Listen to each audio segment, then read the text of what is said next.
Greetings, comic friends. I have a bit of a two topic video today. First of all, I hope everyone had a good holiday, assuming all the holidays are over. If not, I hope you have good upcoming holidays. And if you don't celebrate anything, then I just hope you had some good days. uh, so today I wanted to do a small mail call video, which also kind of led me to think about how I haven't had a lot of these in recent times. I used to have a Willie Lumpkin Delivers or mail call video. Man, for a while, it almost seemed like every week or every other week. But you may have noticed that I don't really have them very often, and there's a reason for that, being kind of the state of the market right now. So I was going to do this small mail call and then talk a little bit about why I haven't been buying as much stuff, and what I think that kind of means, and thinking about that sort of stuff. So we'll start off with the mail call. This came through in a total of 3 different deliveries of varying sizes. Overall, not a whole lot of stuff, but some pretty important stuff, in my opinion. So the first one, this I got off of eBay. Someone had it up as a buy it now with make an offer, and I made an offer. It's one I've been having a hard time getting a hold of. So this is Incredible Hulk number 171. There's nothing terribly significant about this issue. It has both Abomination and Rhino, and for some reason, people think that is making it more valuable. So I had participated in a number of auctions, and it always ended up going for a lot more than what I think it should. So I didn't get it. I let people overpay for it. I was patient. And there are a lot of like buy it nows up there for way too much, like really beat up issues. And it's not a super significant key or anything like that, but I do have sort of a standard of the type of condition that I want. So they were going for, again, way more than what they should given the condition that they were in, and they're still up there for way more than what they should be.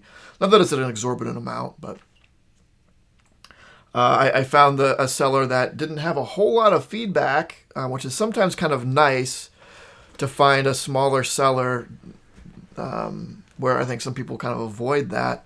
But I've done that with a few things and ended up pretty good with it. So I made an offer to them. They accepted it right away. I got it for what I think is a really good price. I was kind of expecting them to come back with a counter offer, but they didn't. So cool.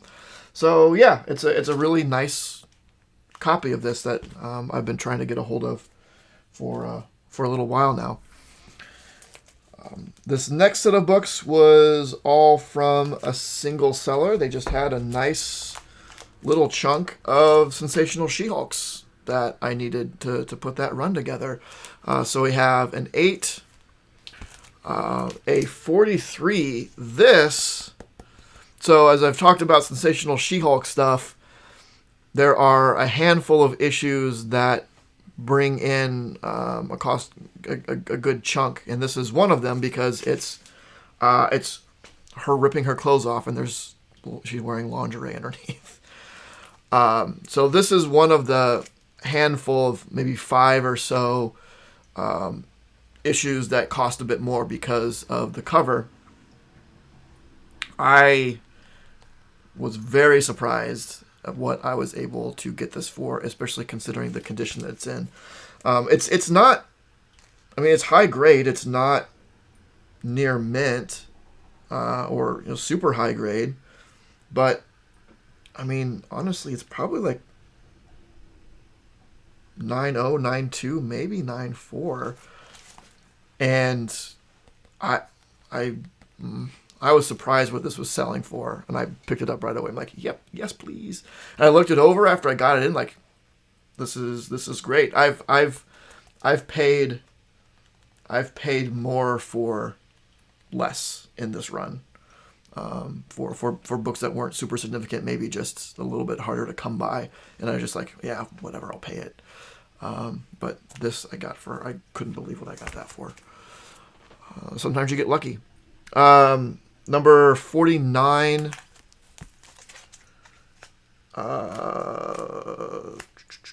52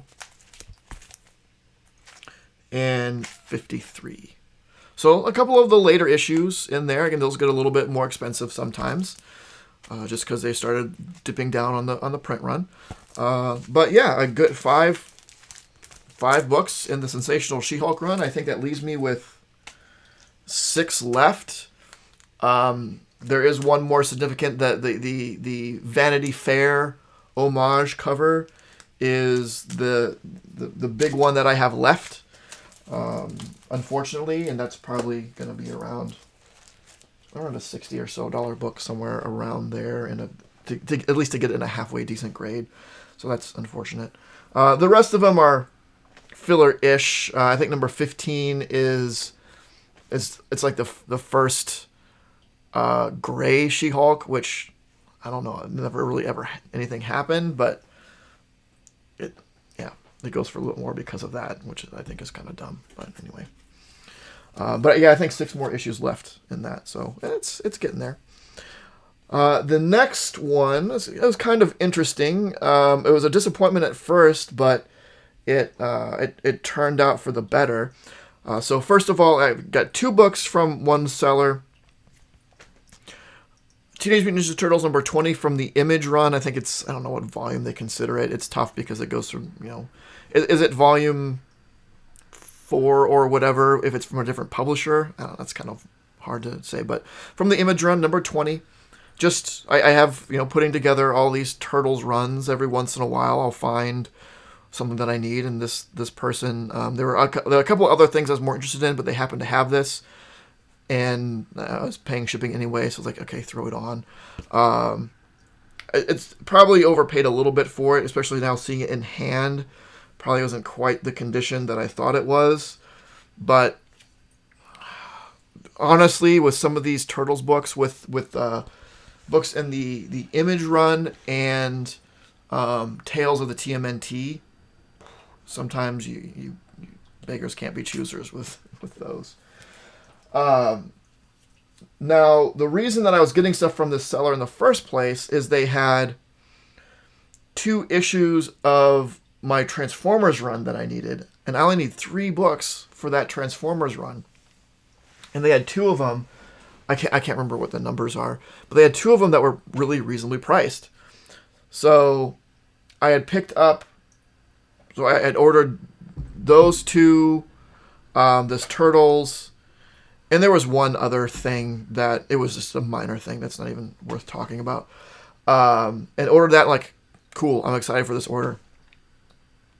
The next day, they got a hold of me and was like, hey, there was this mistake. Those Transformers books that you ordered, he doesn't actually have them. He had sold them off of the platform that I bought them on and didn't take them down. I was really bummed because they were what appeared to be in good shape and for a decent price, especially for later Transformers, and it only left me with 1 issue left. So I was really bummed about it.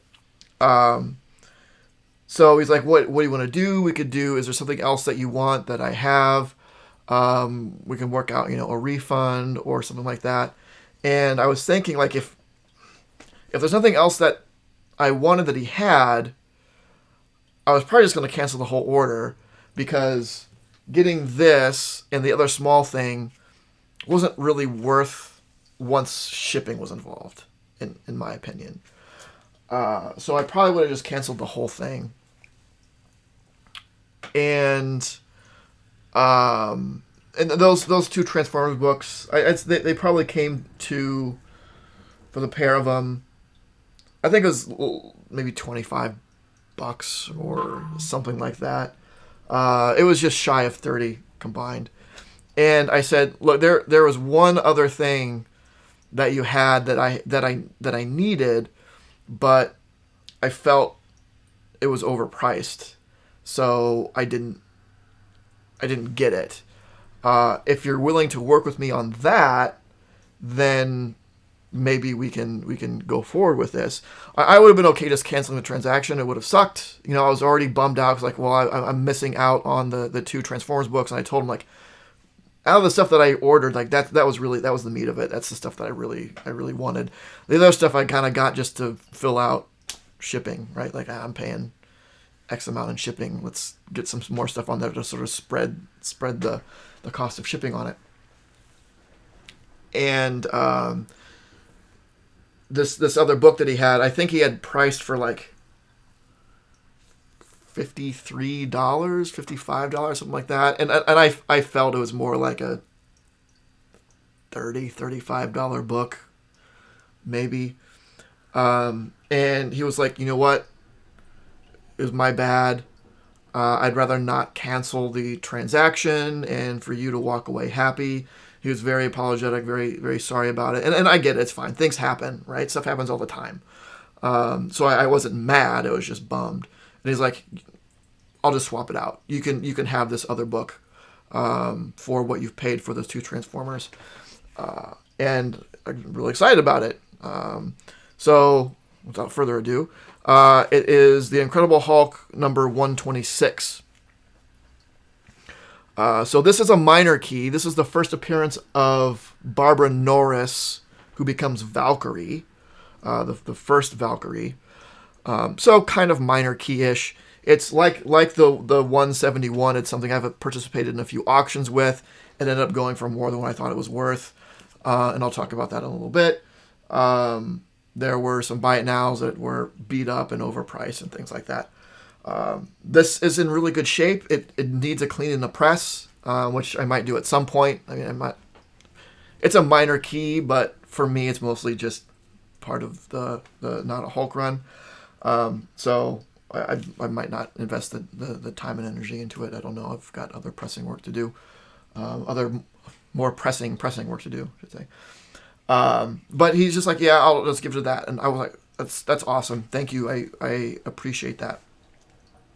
Now, what is the most important thing about this particular issue?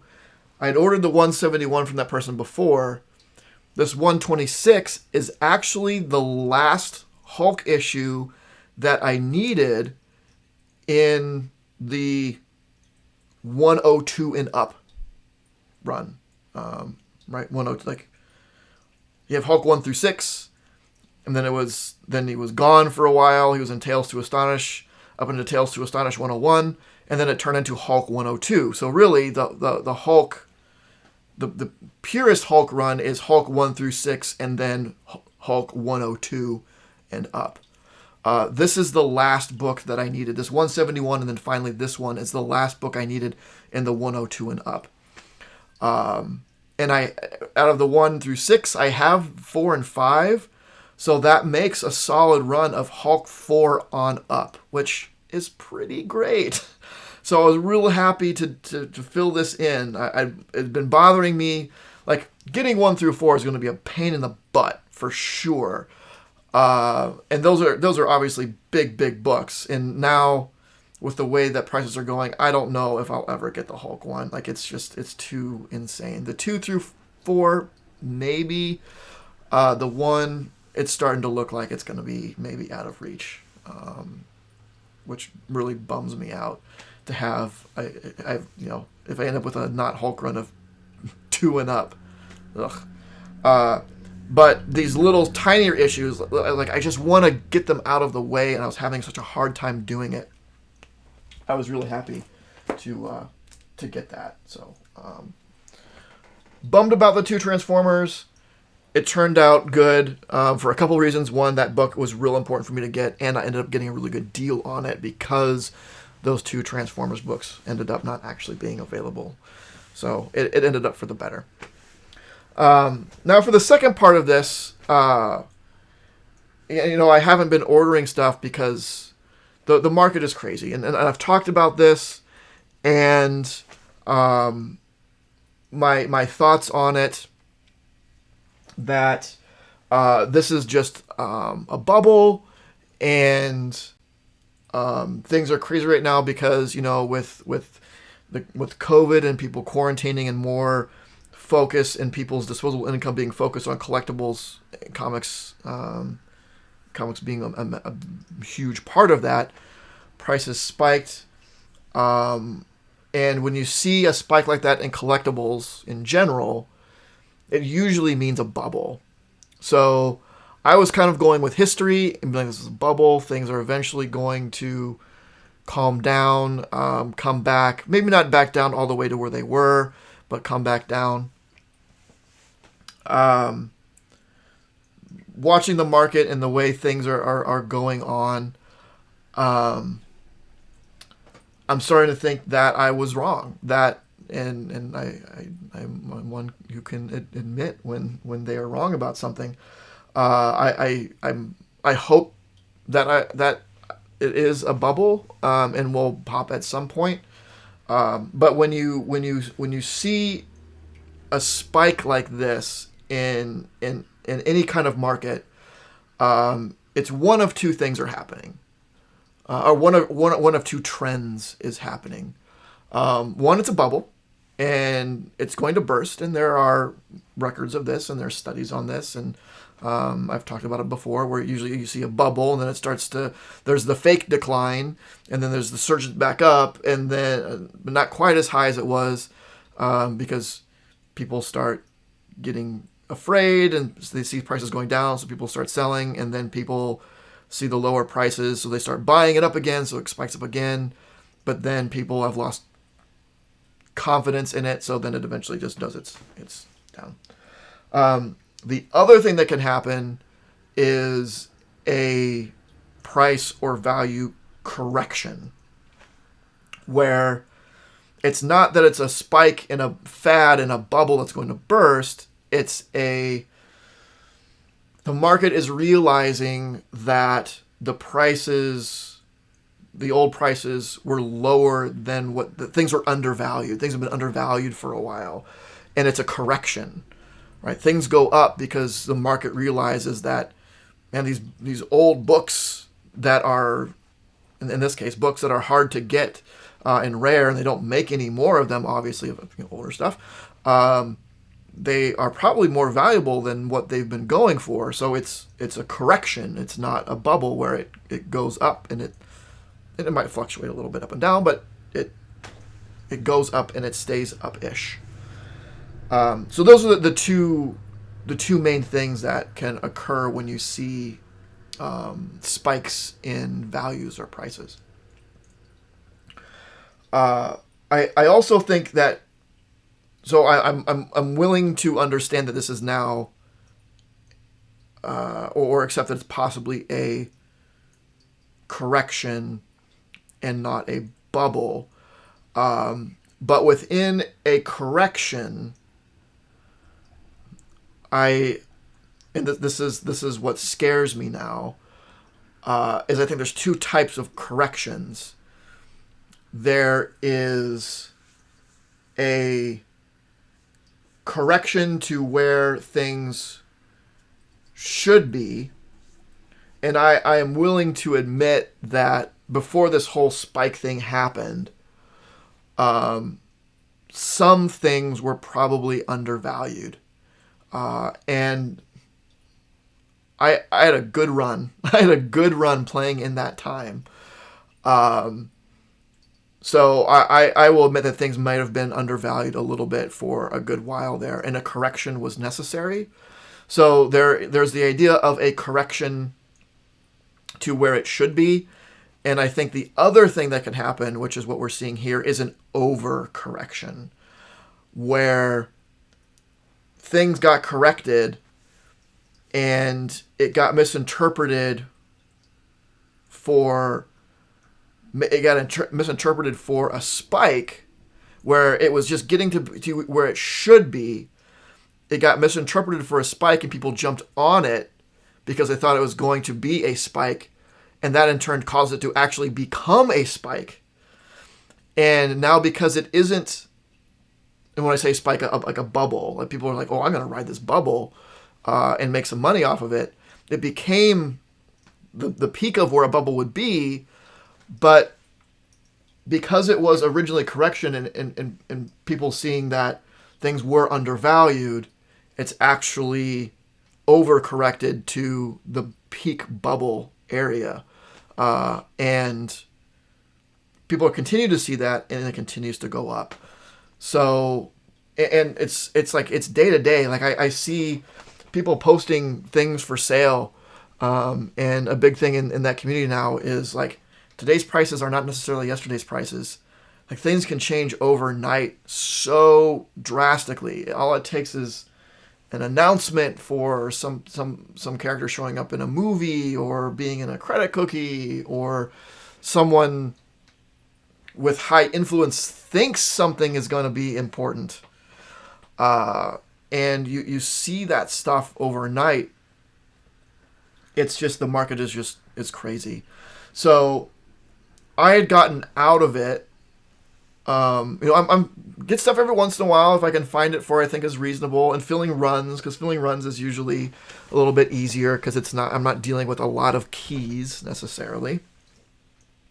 Every once in a while you have to deal with one, obviously, but so that's why most of my energy has been put towards filling runs, and the runs that I am filling, most of the keys were pretty much taken care of. So I was just, I don't know, I wasn't too worried about it. I wasn't seeking stuff out very intensively, just because I did that Amazing Spider-Man run and it really wore me out. So I didn't want to put myself back in that mindset. So I've been a little more casual about it. My long-term plan was to let this bubble do its thing and for prices to come back down. I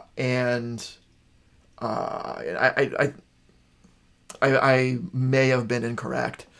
And it might cost me, but hindsight's 2020, right?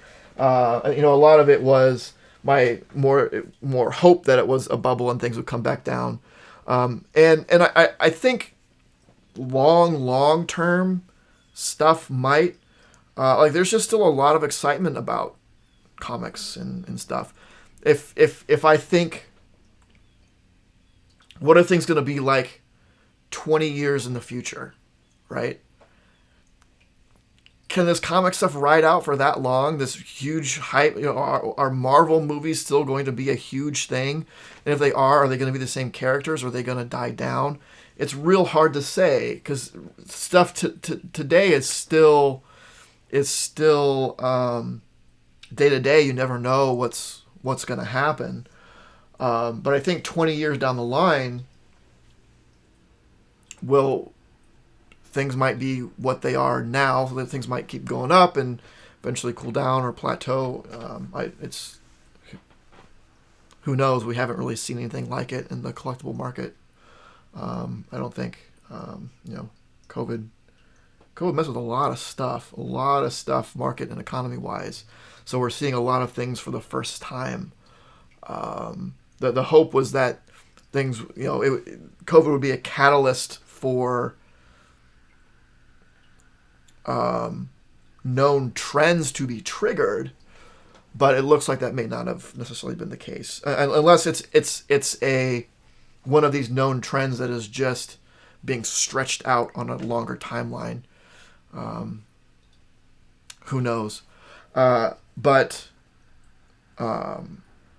I think there's a lot of books out there that I would have been buying normally that I'm not. Like, it's just it's too much. I don't buy for investment. I buy for my own personal collection and enjoyment. So even if the value of something might be correct in today's market, it may not be worth it to me. Right? If there was some first appearance or key or something that used to be like $100 key, and now it's a $300 key, and consistently it sells for $300. If what that key is, if what that character is, I don't care about them $300 worth, I'm not going to get it, even if I might have been willing to pay, $100 or whatever. But I'm not going into these things as investments, as I think this is low and going to go up, so I'm going to buy it. I buy it for personal pleasure. So when I decide how much I want to pay for something, the idea of it gaining in value isn't really part of the equation for me. Is it worth what it is now? Is it worth it to me what it's actually worth now and worth keeping in my collection? Again, value is always important. I've always stressed, keep your books in the most valuable state possible with things like pressing and grading and things like that, because you never know if you're going to have to bail out of something because some emergency happens. That's always important. But my main reason for buying comics is the intent is to keep them forever, as long as I'm alive. Anyway, whoever ends up inheriting them, that's their choice. I'll be dead. I don't care. Well, I care, but I'll be dead. I won't know. I can at least say that much. So yeah. So I again, a year ago maybe I'd be buying comics left and right, getting little keys and stuff like that, and I'd be doing videos on them. I'd be having a mail unboxing video all the time, and it's gotten to be too much. So I have to start thinking a little bit more carefully about and focusing on the things that I really care about. Finishing these runs. I would like eventually to finish this Hulk run, or not a Hulk run. Sorry, I gave it away. It is, I guess, especially now since it's 4 and up is solid. It is officially a run. I would like to finish that one day. My fear now is that I will have two. I'll be short one. That I missed the boat on getting a Hulk 1 at what I think is a reasonable price. So that might be something that, I just got to wait it out. I just got to wait. I got to roll the dice and wait 10, 20 years and see if it calms down. And maybe by then I don't know, some other investment that I've put money into instead of comics has paid off, and I can afford whatever the current going rate is for a Hulk 1 at that point. And even Hulk 2s are going for a lot now, so it's getting. I need to probably at least finish that 2, 3, and 4 as soon as possible. That's kind of my state of the market reevaluation. May not be a bubble. Maybe it's a long bubble. I don't know. I hope that it is. And I do see it as a price. I do think now that it is more of a price adjustment, though I do think it is not just a correction and over a pretty huge overcorrection in my opinion. Was a correction warranted? Yes, but not in this way. And I think the market just got so much new blood got injected into the market that it just became its own hype machine, where it wasn't existing collectors realizing that things were undervalued, but new blood coming in, specifically those looking just to make money, and they have made money. They've done very, very well, kind of at the expense of the people that were there before. So now I think we see a lot of just investors inflating the market between themselves. I kind of, it's kind of what you see in a bubble anyway, right? But eventually things get bought up by people that are investing, and they're they don't intend to, like, they need to sell them, right? They have money invested in them and they don't want to keep it. They don't care about keeping it. They bought it to sell it. So the idea in a bubble, or the hope in a bubble, is, well, in an actual bubble, is that things get all bought up and then the investors aren't buying from each other anymore because they don't have as much income because it's all wrapped up in stuff that they've bought, to the point where, like, well, they need to sell it. And now the buyers that are left are those that are collectors, or say forever holders, right, that are buying it to put in their collection, and they don't want to pay these peak prices. So the people that invested at the peak have to sell for lower than what they bought it for.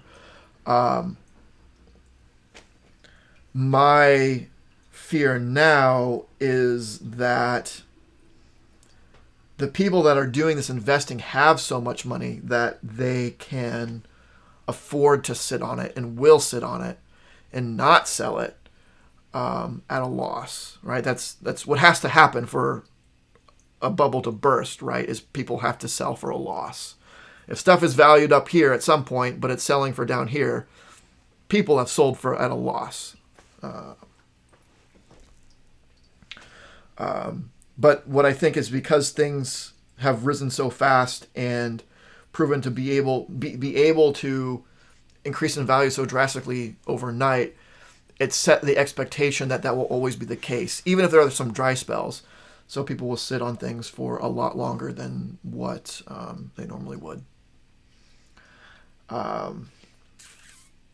Which, again, for people like me who are just collectors and want to buy things just to keep, it hurts us the most.